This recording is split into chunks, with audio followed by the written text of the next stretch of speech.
A lot of you have been accusing me of being a fake pessimist while hiding under the guise of an optimist.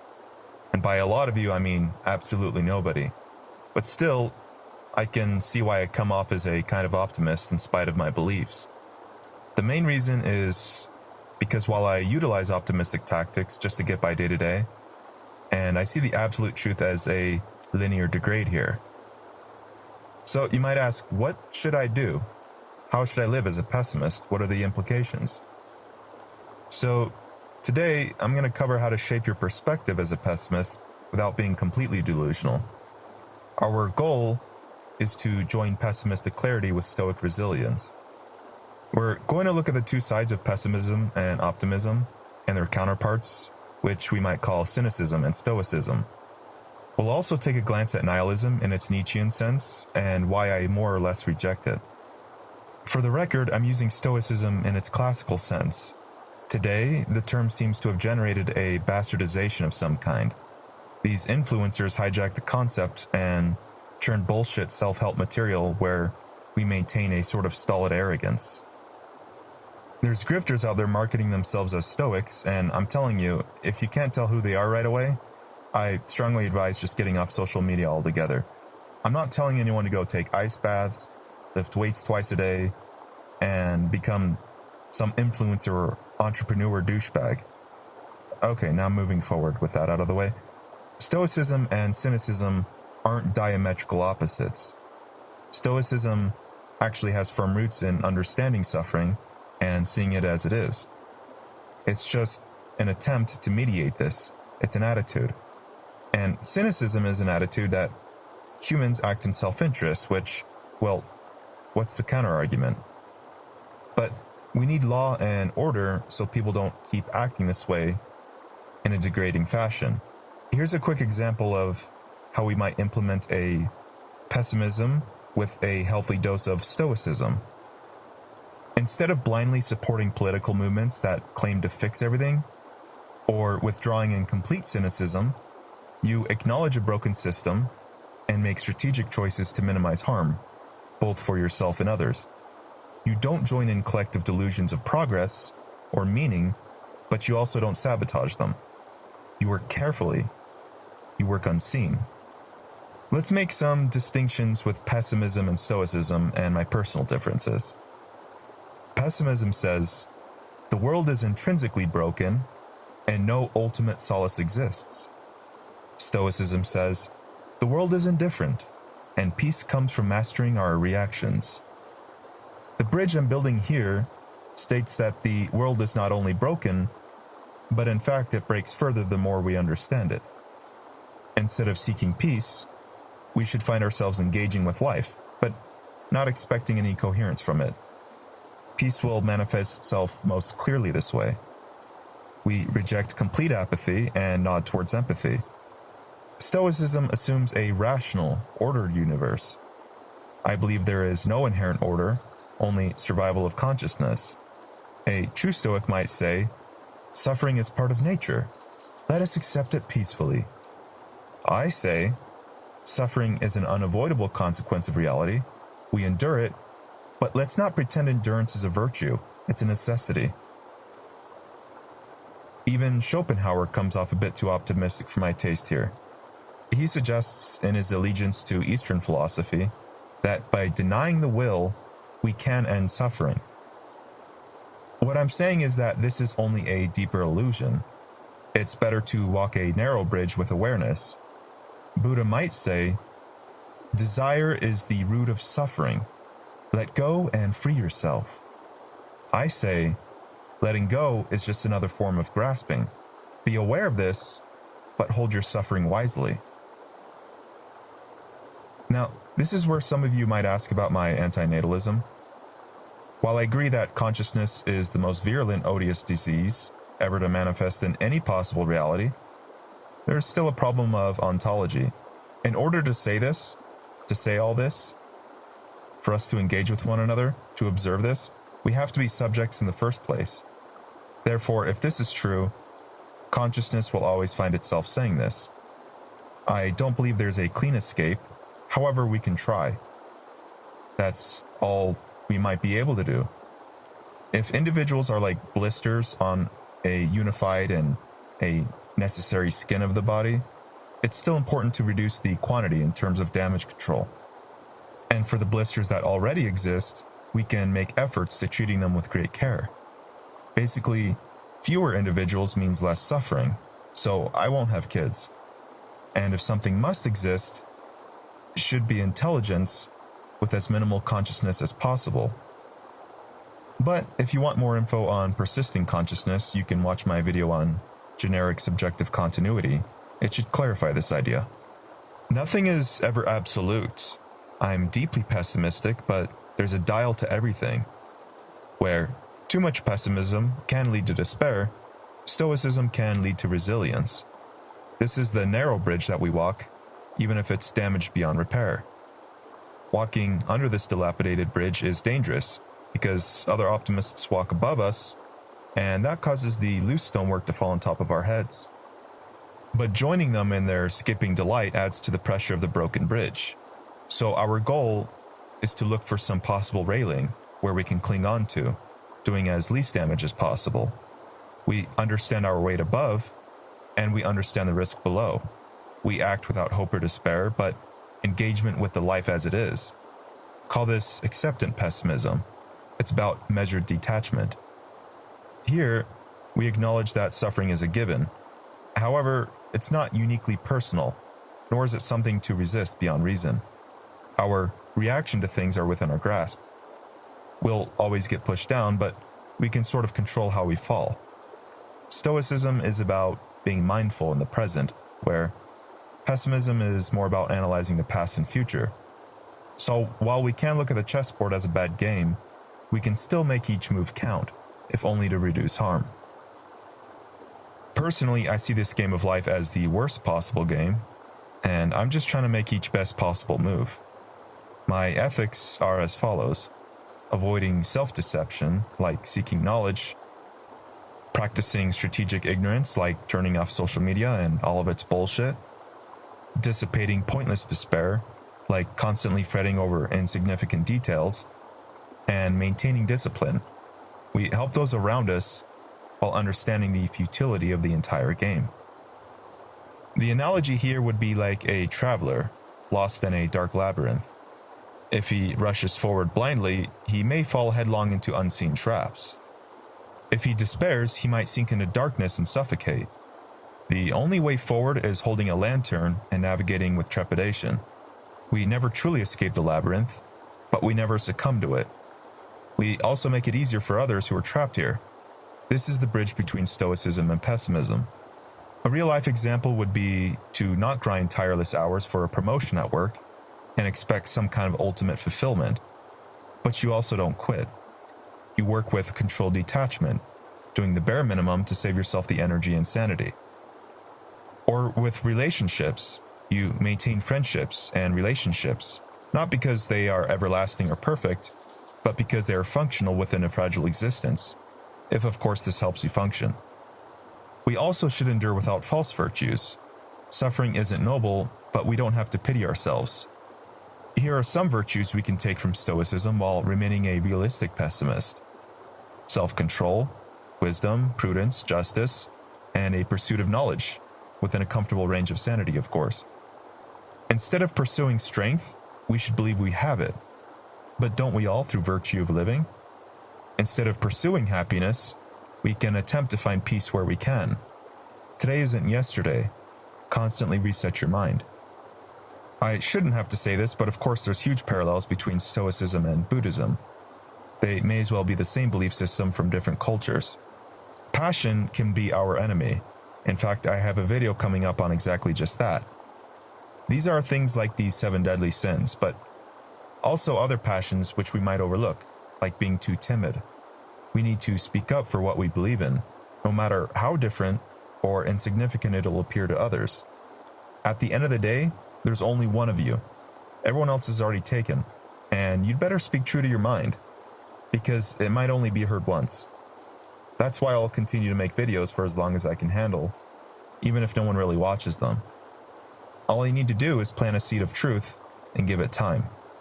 If others don't nourish it, then the seed wasn't deserved.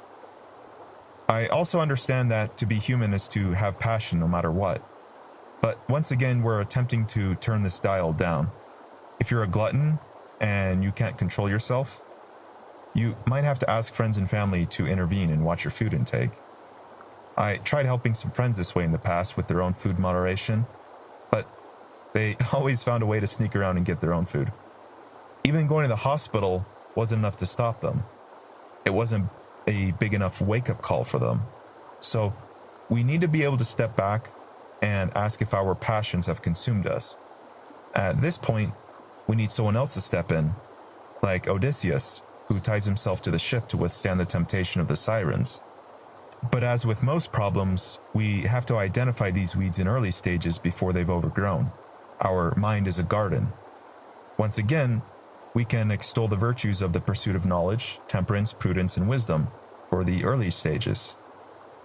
If you're wondering, my personal problem is that I become exceedingly bored very easily, and I have almost no interest in anything, honestly. I have no connection with anyone else, so I have to constantly find things to do on my own. I have to force myself to become interested in various things, because I need distractions. Without distractions, my mind wanders to distressing places. So, before this weed overgrows, I'm forced to distract myself in any way possible. It's only temporary, but it sort of works. Stoics even affirm pro-mortalism, that is, a graceful exit, in cases where people could not live virtuous lives. Even today, that may be considered taboo. In a way, we've regressed from our ancestors. Let me wrap up Stoicism as the attitude within the framework of a pessimist with this allegory. We are born beneath the blade. Our bodies are affixed under the guillotine. We are all born in various positions, but our certainty is the same. We may have a different length of rope, but it will unravel in time, and the blade will eventually fall. A child does not understand this at first, but he witnesses the beheading of others and comes to understand. From this, he may, with some effort, turn face down and ignore the reality behind him, or he may stare straight up at the blade. However, he may also adjust his eyes to the rope, watching each fiber while it lasts. Of course, this seems bleak, but it's realistic as a conclusion. However, this might be one of the first distinctions between my view and nihilism. Where Nietzsche espoused amor fati, or love of fate, I adjust this love to more of a simple kind of nullifying force. We neither love nor hate the exit. However, we allow others to see our position and take some value out of it. I'll acknowledge others may view this as beautiful, or rather a form of beauty. In fact, I would take beauty beyond aesthetics. I believe it has an important role, but it isn't inherently good. However, I've saved that topic for another day where you'll start to understand my view on beauty with clarity. For now, I'll make a few distinctions.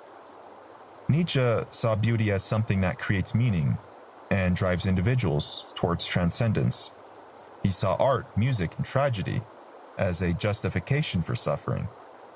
I reject the idea that suffering can be redeemed by beauty. It's not a transaction. Beauty doesn't justify experience, even though it may be necessary. Dionysus isn't going to throw an awesome party for us when this is all over. The corpses are the party.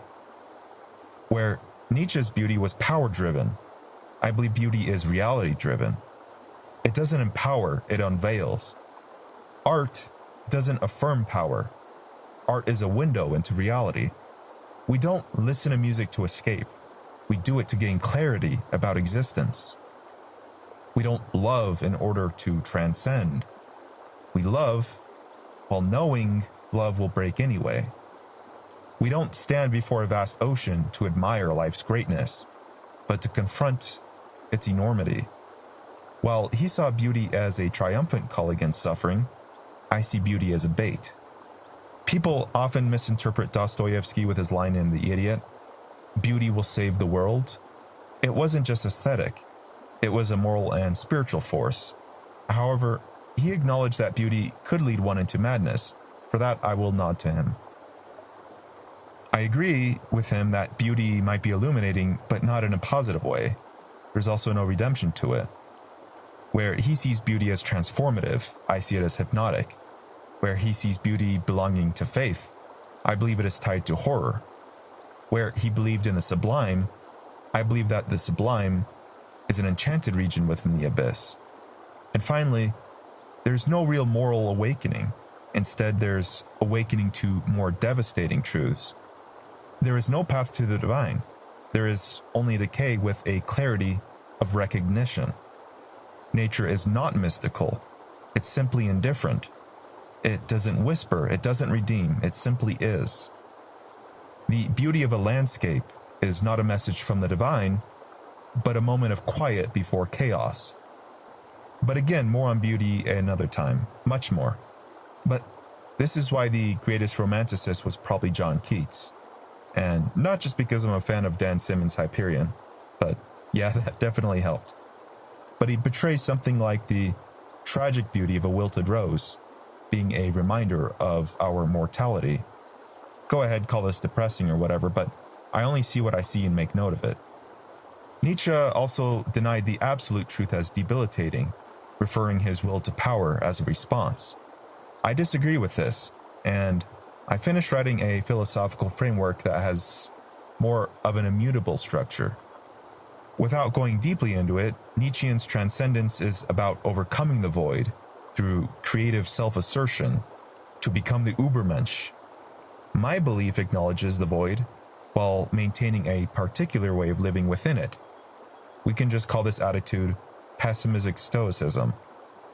The model isn't about nihilism, it's about anti-nihilistic horror.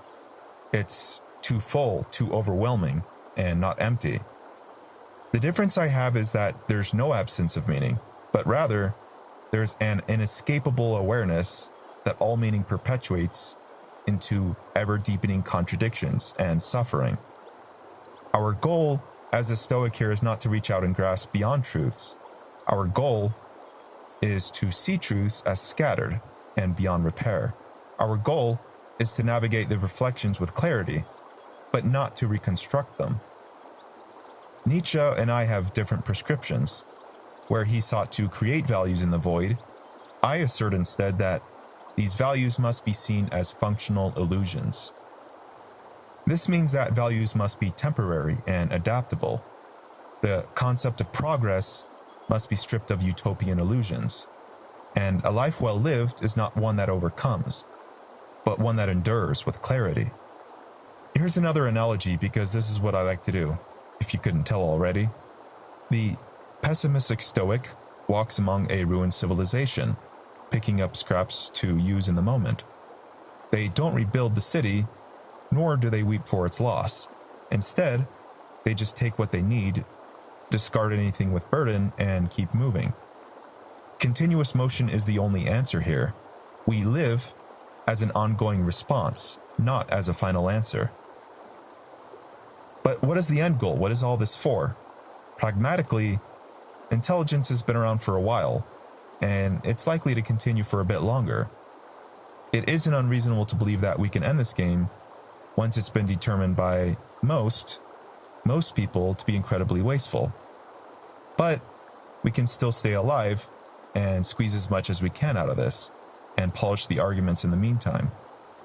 We can use art as a part of this.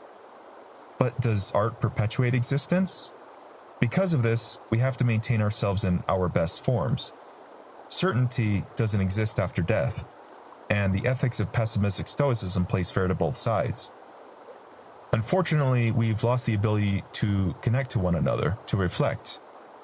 And easy access just leads to division through the abuse of sex, drugs, and technology. However, what else can we do to fill in these moments, really? It's just about expression and distraction to cure boredom and the horror of reality. You have to constantly change your routine, your surroundings. Try slowing down for a change, by a lot. Don't run, don't stand still, but walk purposefully. That is my middle way. Ironically, by generating pessimism, the grasp that suffering is intrinsic to our experience can fuel ourselves better than optimism. The optimist might be frightened at the concept of his own annihilation. The pessimist may use this as a means to secure himself. But in fueling themselves, they should be careful not to burn themselves and others too quickly in the process. So, I hope you all found this useful, and I'm sure this raised a few questions. But don't worry, I still have a lot of cover going forward. But stay tuned, and I'll be explaining much more in detail later. For now, take care of yourselves and have a great night.